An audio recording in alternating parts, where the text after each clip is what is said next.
हाय kids, आज मैं एक बहुत ही इम्पॉर्टेंट वीडियो आपके लिए लेके आई हूँ। देखिए, ये आपके 9th क्लास के चैप्टर का एक आपको यहाँ पे चार्ट दिया हुआ है, जिसमें आपको कॉम्पोजिशन ऑफ एटम्स बताई जाती है, फर्स्ट 18 एलिमेंट्स की, और साथ में डिस्ट्रीब्यूशन ऑफ इलेक्ट्रॉन बताई जाती है। आपको इस चैप्टर से बहुत से न्यूमेरिकल्स हैं इस पे और बहुत से क्वेश्चंस हैं।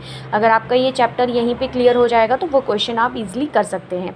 ठीक है, बहुत सी वीडियोस मिल जाती है आपको कि नंबर ऑफ़ न्यूट्रॉन कैसे काउंट करेंगे इलेक्ट्रॉन। मैं आपको आज ये पूरा चार्ट यहाँ पे सॉल्व करके दिखाने वाली हूँ विद सम एग्जांपल्स। ठीक है, देखिए आपको बताया गया है नंबर ऑफ़ एलिमेंट। ये नेम ऑफ़ एलिमेंट है hydrogen, helium, lithium, beryllium, boron, carbon, nitrogen, oxygen, fluorine, neon, sodium, magnesium, aluminium, silicon, phosphorus, sulphur, chlorine and argon. ठीक है, ये क्या है? नेम है, जैसे हमारा नाम होता है। और ये इनके सिंबल हैं, हाइड्रोजन के लिए H है, हीलियम के लिए He है।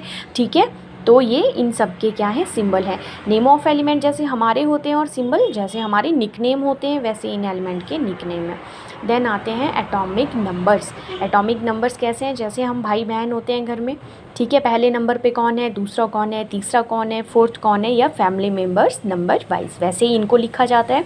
फिर यहाँ पे आ जाते हैं नंबर ऑफ़ प्रोटॉन्स। ठीक है, number of neutrons and number of electron. छोटे बड़े सबसे छोटे कौन है? ठीक है, फिर इनमें बात करते हैं डिस्ट्रीब्यूशन ऑफ इलेक्ट्रॉन्स की। फिर आती है बैलेंसेस। यही आपको सबसे ज़्यादा कंफ्यूज इस चैप्टर में करती है कि बैलेंसी कैसे निकालेंगे, नंबर ऑफ़ न्यूट्रॉन कैसे निकालेंगे। ठीक है, और इनकी डिस्ट्रीब्यूशन ही सब कुछ हमें बताती है कि ये कैसे सॉल्व किए जाते हैं। Okay, now we taking one example. यहाँ पे मैंने एग्जाम्पल लिया हुआ है। सबसे पहले इसके पहले आप समझेंगे। देखिए, एलिमेंट कार्बन है, एटॉमिक नंबर क्या है उसका? 6 है, और सिंबल क्या था उसके लिए? C था। ये जो एटॉमिक नंबर है इसको रिप्रेजेंट किया जाता है Z से। ठीक है, एटॉमिक नंबर को रिप्रेजेंट किया जाता है Z से, ये बहुत इम्पॉर्टेंट है। ठीक है, मैंने यहाँ पे एक एग्जाम्पल लिया है। देखिए, C612। ठीक है, 6 तो कुछ जाना पहचाना आपको लग रहा है यहाँ पे।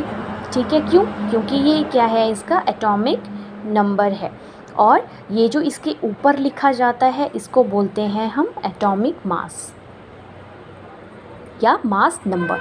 ठीक है, और ये जो मास नंबर है इसको रिप्रेजेंट किया जाता है A से। डिफरेंस यहाँ पे समझ आया? ये जो एटॉमिक नंबर है ये C के नीचे लिखा जाएगा, और ये जो इसका मास नंबर है ये इसके ऊपर लिखा जाएगा। एटॉमिक नंबर को Z से रिप्रेजेंट करेंगे और मास नंबर को हम A से रिप्रेजेंट करेंगे, जिसे हम एटॉमिक मास भी बोलते हैं। ठीक है, कुछ इस तरीके का आपके पास होगा दिया हुआ, तो हमें बताना है कि हमें उससे नंबर ऑफ़ न्यूट्रॉन, प्रोटॉन और इलेक्ट्रॉन कैसे काउंट कर सकते हैं। ठीक है, अब बात करते हैं how to find the number of carbons. कितने नंबर्स होते हैं कार्बन में, जो कि न्यूट्रॉन्स भी हैं, प्रोटॉन्स भी हैं और इलेक्ट्रॉन्स भी हैं। हम बात करते हैं यहाँ पे C612 की। ये मैंने यहाँ पे एग्जांपल लिया हुआ है, वही जो मैंने आपको पहले यहाँ पे बताया था। C612 ये क्या है? इसका एटॉमिक नंबर है जो गिवन है, इसको हम बदल नहीं सकते, पर इसको चेंज भी किया जा सकता है। फ़िलहाल हम इसी की बात करेंगे, आपके सिलेबस में सिर्फ यही है छोटी क्लास के लिए, दैट इज़ 12। इसको क्या बोलते हैं? Mass number. जब आपसे पूछा जा रहा है कि नंबर ऑफ़ प्रोटॉन्स बताइए, आपको पता होना चाहिए कि जो नंबर ऑफ़ प्रोटॉन्स होते हैं वो ऑलवेज़ भी equal to the atomic number. मतलब नंबर ऑफ़ प्रोटॉन्स 6 है, तो एटॉमिक नंबर क्या है? 6 है। ओके, दोनों क्या है? सेम है। आपको पता होना चाहिए कि मैम नंबर ऑफ़ प्रोटॉन्स को रिप्रेजेंट हम नंबर ऑफ़ एटॉमिक नंबर से ही करते हैं। यहाँ पे अगर हमारे पास ऑक्सीजन भी होता, दैट इज़ 8, तो ऑक्सीजन का एटॉमिक नंबर 8 होता है, तो वहाँ पे नंबर ऑफ़ प्रोटॉन्स भी 8 होते हैं। ठीक है, अब बात करते हैं नंबर ऑफ़ इलेक्ट्रॉन्स की। जो नंबर ऑफ़ इलेक्ट्रॉन्स होते हैं वो भी रिप्रेजेंट किए जाते हैं नंबर ऑफ़ एटॉमिक नंबर से। तो नंबर ऑफ़ इलेक्ट्रॉन भी यहाँ पे कितने हैं? 6। ये जो नंबर ऑफ़ इलेक्ट्रॉन और प्रोटॉन होते हैं ये एक साथ में ही चलते हैं, जो कि एटॉमिक नंबर को ही रिप्रेजेंट करते हैं। मतलब 6 है तो 6 ही होंगे दोनों, बट इसमें जो बच जाता है वो है नंबर ऑफ़ न्यूट्रॉन्स। और यही बच्चों को सबसे ज़्यादा परेशान करता है कि नंबर ऑफ़ न्यूट्रॉन क्या है। अभी तो चार्ट में कि सब कुछ ठीक चल रहा था, अब ये नंबर ऑफ़ न्यूट्रॉन कभी आगे हो रहा है, कभी ये पीछे हो रहा है, हमें समझ में नहीं आ रहा है। और कई बच्चे ऐसे होते हैं जो रट्टा लगाते हैं, उनके लिए रट्टा लगाना बहुत डिफ़िकल्ट हो जाता है। ठीक है, मैं बताती हूँ नंबर ऑफ़ न्यूट्रॉन्स को कैसे निकालेंगे। सिंपल सा फॉर्मूला है नंबर ऑफ़ न्यूट्रॉन्स को निकालने का। ठीक है, क्या करेंगे हम? मैथ के समझ में भी ऐसा करते हैं, जब कोई चीज़ ना निकले, अगर 2 नंबर्स हमारे पास दिए हों उनको प्लस कर देते हैं या तो माइनस कर देते हैं। अब हमारे पास यहाँ पे फॉर्मूला होता है नंबर ऑफ़ न्यूट्रॉन्स को काउंट करने का, दैट इज़ मास नंबर। ये जो मास नंबर है माइनस एटॉमिक नंबर, ठीक है, इन दोनों को क्या कर देंगे, सब्ट्रैक्ट कर देंगे। मास नंबर को मैंने बोला था ए से रिप्रेजेंट करेंगे, एटॉमिक नंबर को जेड से रिप्रेजेंट करेंगे, दोनों को माइनस कर देंगे। दैट इज़ मास नंबर क्या है 12 है, एटॉमिक नंबर हमारे पास 6 है, तो इसका जो नंबर ऑफ़ न्यूट्रॉन आ गया दैट इज़ 6, ठीक है। क्या आ गया इसका नंबर ऑफ़ जो न्यूट्रॉन है वो 6 है। और मैं एक बात आपको बताती हूँ, अगर आपको कहीं एग्ज़ाम में पूछा जाता है कि मास नंबर कैसे निकाला जाता है, तो ये जो नंबर ऑफ़ न्यूट्रॉन है और नंबर ऑफ़ प्रोटॉन आपके पास होता है 6, ठीक है। क्या निकला है आपके पास, नंबर ऑफ़ प्रोटॉन और नंबर ऑफ़ न्यूट्रॉन। आपसे मैं पूछ रही हूँ कि ये जो मास नंबर है उसको काउंट कीजिए, कैसे निकालते हैं।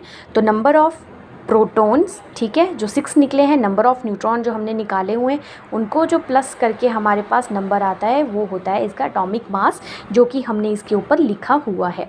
यकीन नहीं आता तो करके देखिए, 6 हमने निकाला हुआ है, 6 यहाँ पे निकला हुआ है, तो कितना आ गया, दैट इज़ 12, ठीक है। और हम न्यूट्रॉन्स कैसे निकालते हैं, मास नंबर को माइनस कर देते हैं एटॉमिक नंबर से, ठीक है, इजी है ना। अब आपको बुक में दिया गया है कि आपको डिस्ट्रीब्यूशन ऑफ चार्जेस है जो आपके पास ऐसे लिखी हुई है KLM। तो बेटा ये जो है आपकी डिस्ट्रीब्यूशन है आपकी नील बोहर मॉडल पे डिपेंडिंग है, जो आपको मॉडल पीछे दिया हुआ है, आपने पढ़ा होगा बुक में कि क्या मॉडल होता है, ये आपको फर्दर इन लाइफ चलता है जहाँ तक भी आप पढ़ाई करेंगे, बहुत इंपॉर्टेंट है। देखिए एक रूल है इसका, K = 2, L = 8, M = 8। इसका क्या मतलब है बेटा, ये जो शेल्स बन रहे हैं, ये गोले से जो आपको दिए हुए हैं इनको क्या बोलते हैं हम, ये शेल्स हैं, ठीक है। इन सेल्स की क्या है, टेंडेंसी है, मतलब क्या हुआ, के मतलब फॉर एग्जांपल चलेंगे, करण कोई लड़का है, K फॉर करण, उसको 2 ही क्वेश्चन याद होंगे। अगर मैं मारूंगी उसको कि तीसरा याद कर ले, वो मना कर देगा, वो तीसरा क्या करेगा, वो तीसरा L बैठा है वहाँ पे, ठीक है, कोई लियो नाम का लड़का बैठा है, वो क्या बोलेगा उसको कि यार एक ले ले और तू याद कर ले, मैं तो 2 ही कर सकता हूँ। L भी क्या बोलेगा, ठीक है दे दे, मैं ले लूँगा तुझसे क्योंकि मैं 8 याद करूँगा, 8 के सिवाय कोई मुझे +1 9th दे देगा तो मैं उसको फेंक दूँगा, ठीक है। 9th वो किसको दे देगा, M को दे देगा, M बोलेगा चल दे दे मैं याद कर लूँगा, और मेरी भी क्या है 8 ही याद करने की कैपेसिटी है। मतलब K शेल जो है उसकी कैपेसिटी 2 ही होगी, L शेल है उसकी कैपेसिटी 8 ही होगी, M की कैपेसिटी 8 ही होगी। हम ज़बरदस्ती नहीं कर सकते हैं इनके साथ। देखेंगे हमने एग्जाम्पल लिया था यहाँ पे कार्बन का, कार्बन = 6, उसका जो एटॉमिक मास था वो है 12। जब हम इनको फिल करेंगे यहाँ पे, हमें इसके ऊपर नहीं जाना है, ये हमने फाइंड आउट कर दी है। हम यहाँ पे कार्बन की बात करेंगे, अब 6 हमें फिल करना है। देखिए जो बीच में छोटा सा गोला है उसको बोलते हैं न्यूक्लियस, ये हमने ले लिया। K शेल, ये पहला गोला क्या है, K शेल है। अब बारी आ रही है दूसरे गोले की, ये कौन सा है, L शेल है। अब बारी आ रही है M शेल की, ठीक है, ये तीसरा गोला है। समझ आ गया। अब मैंने आपको बताया कि क्या रूल है, करण ने क्या बोला, मैं 2 ही क्वेश्चन याद करूँगा, और कार्बन के पास कितने हैं, 6 हैं, वो बांट देगा, ठीक है। उसने करण को दे दिए 2। अब करण क्या है, सेटिस्फाइड है, हमने ज़बरदस्ती नहीं की उसके साथ, हमें पता है 2 ही याद कर सकता है तो 2 ही दिए, ठीक है। कार्बन से 2 हमने ले लिए, बच के कितने, 4, ठीक है। अब L के पास क्या है, 8 की कैपेसिटी है, पर इस बेचारे को कितने हैं, 2 3 4, कितने बच गए इसके पास, 4। पर ये जो L है वो 4 के साथ भी खुश है, ठीक है। वो क्या बोल रहा है, अगर कोई मुझे 4 और दे देता, इसको 4 और दे देता तो ये क्या हो जाता, फुल्ली सेटिस्फाइड हो जाता।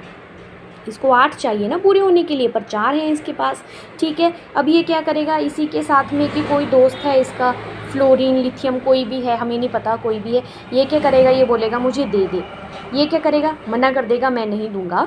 तो ऐसे एटम भी होते हैं बेटा, जैसे कार्बन है वो ले भी सकता है और दे भी सकता है।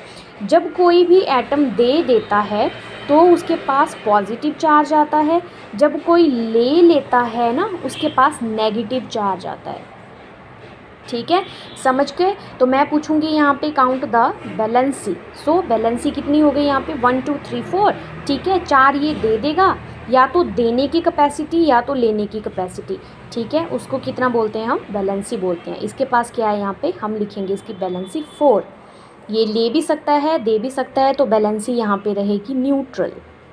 Got it. अगर यहाँ पे आए होते 5 फॉर एग्जांपल, मान के चलिए कोई एटम है उसके 5 आ गए यहाँ पे, ठीक है, उसको 3 की ज़रूरत है। अब 3, वो 5 तो देगा नहीं किसी को, इतना दानी कोई नहीं है तो वो 3 मांग लेगा किसी से। 3 उसने मांग लिए तो उसकी टेंडेंसी नेगेटिव हो जाएगी, तो मतलब उसकी निकल जाएगी 3 नेगेटिव। सो ये बहुत ईजी है आपके टॉपिक्स, इसको अच्छे से पढ़िए। अगर वीडियो पसंद आया हो तो चैनल को सब्सक्राइब ज़रूर करिएगा, और जहाँ आपको प्रॉब्लम लगी हो या जहाँ समझ ना आया हो कमेंट करके ज़रूर बताइएगा।